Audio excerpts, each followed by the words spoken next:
My name is Evan Amato, and you're watching Develop with Dante, where we look at the Divine Comedy through the lens of self-development. Now, if you have not already seen the intro video to the series, I encourage you to do that. But if you have, then you know exactly what we're talking about, and today we're going to dive into the fifth terrace of Purgatory together. This particular terrace of Purgatory is the terrace of greed, or better yet, avarice. Now, avarice is not solely about money. What it is really, it's a love affair with anything that you're greedy for. It can be money, but it can also be ambition, success, excitement. So Dante, of course, as he does with every terrace, he has some insight to share with us. And that is what we're diving into today.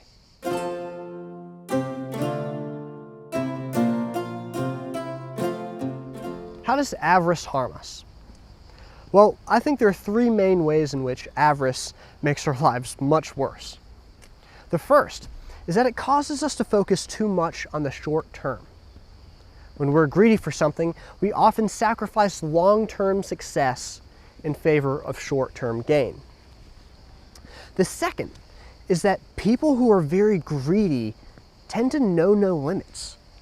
If we really want something so much and we're so ambitious for it, we might be willing to sacrifice and compromise ethical or moral boundaries. The third reason is that when we are greedy, when we are avaricious, we are never satisfied. Dante shows this pretty perfectly in the conversation he has with the Pope, who's actually on this terrace of Purgatory. If you think a Pope in Purgatory is bad, by the way, well, there are 3 of them in hell, so actually this is pretty good. Anyways, though, Dante is talking to this Pope, and after the conversation, he says, "I drew up my unquenched sponge out of the water." He's basically giving this image of the conversation that he had with the Pope, where he talked and talked, but at the end, the Pope wasn't satisfied. Again, he's working through this sin. And what we see, though, is that this is symbolic of, people who are just never satisfied in life. When you're full of greed and ambition and avarice, this is what we're like. We're like sponges that can be immersed in water, but we never soak it up. We're unquenched. We are never satisfied.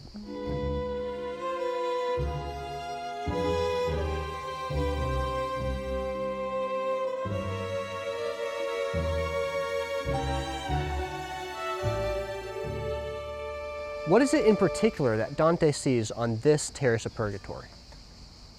Well, what Dante finds is that the souls here are lying face down in the dirt. And this is symbolic of a couple things. The first is that it's to represent what they were doing their whole time on earth, which is they were so focused on the material things of the world, of the earth. They never set their eyes on high. They always set on the material things of the earth. And so for that reason, they get what they wanted. They're face down in the earth on this level of purgatory.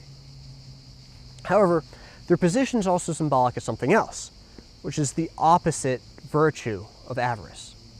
The opposite and corresponding virtue is submission or service. And so when souls are lying face down on the ground, it's a physical posture of submission. And actually, in the Catholic Church, we see this where priests are ordained. They lie down on the floor, face down, in submission to both God and the Church's teachings. But the reason Dante identifies submission as the opposite and corresponding virtue to avarice is because submission is a form of service. Or put the other way, service is a form of submission. So, whereas greed is saying, give me, give me, give me, submission and service says, take, take, take. And that is what the souls on this level of purgatory are learning. As with all terraces, Dante provides us with an example from the life of Mary. The example that he provides in this particular circumstance comes from the scene of Mary at the Nativity, or the birth of Jesus. The reason Dante uses this particular example is because he recognizes that the Nativity encapsulates a moment in which Mary really truly denounces and gives up her desires and her ambitions, and instead gives her life in service of something greater. Correspondingly, The prayer that Dante gives us for this terrace is Gloria in excelsis Deo, glory to God in the highest, and peace to his people on earth. Now, what Dante seems to be saying with both this prayer and the example of Mary is that by becoming people who give our lives in service of something greater, we bring peace to those around us. By being people who put our family or community or whatever it might be that's greater than us in front of ourselves, we bring peace into the lives of others. And by doing so, we bring meaning into our own.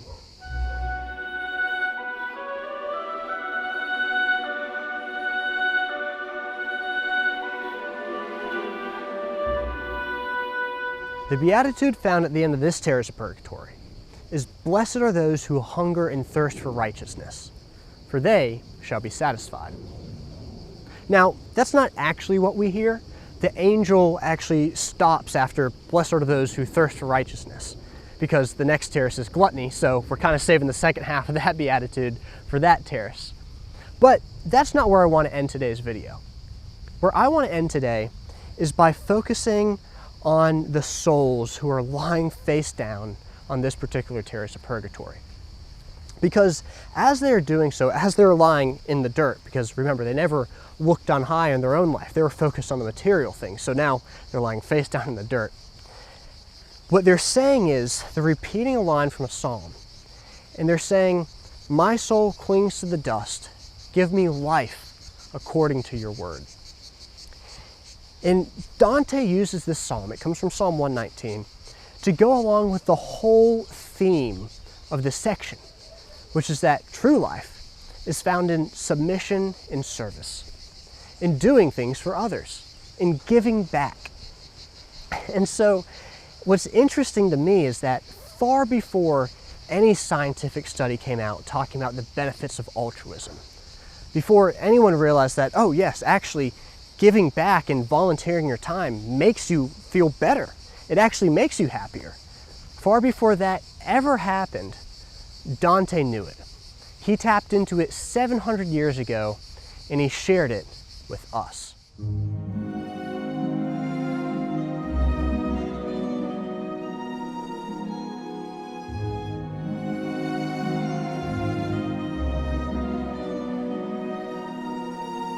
Thanks so much for watching, and I really hope you enjoyed our look into this particular terrace of Purgatory. Now, if you like this video, please go ahead and like, subscribe, and leave me a comment and let me know what you're thinking. We only have 2 terraces to go. The terraces of gluttony and lust. So join us as we continue to travel through Purgatory, and join us as we continue to develop with Dante.